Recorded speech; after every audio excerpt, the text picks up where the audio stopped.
To round up from these examples, how to choose a 3D printing process with reactive polymers based on the overall attributes that we have in mind in terms of what is the application we are looking for, what kind of material we want to process, what aspect of surface details and finish that we are interested in, and how durable should the good be. If you look at the overall process map and the material scape in which 3D printing can be accessed, we look at parts built through polymerizable materials, reactive polymers, involving stereolithography and photopolymer jetting as two major types. The parts tend to be of lower durability, and that's an important R&D area to address how you can make better products. But surface detail is high, and you can make a whole bunch of prototypes. And now, by addressing the durability, you can begin to address the functionality of the part for an actual application. Can get very high details, including micron-based resolution of certain internal features and external features.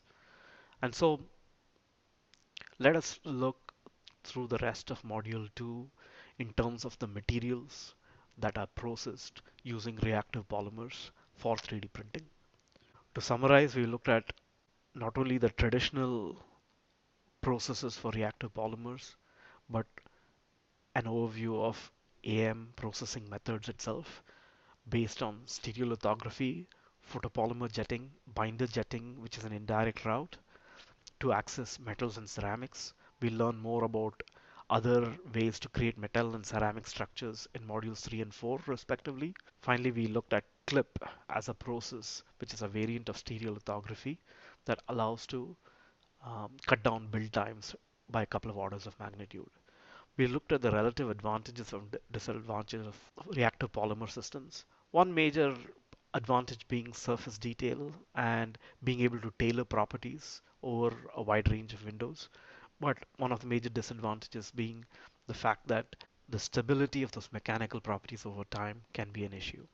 We looked at a few applications ranging from prototypes to large size components relative to FDM applications. Looked at examples of a few process vendors and tried to see where 3D printing with reactive polymers finds a place relative to other 3D printing methods for a whole range of other materials.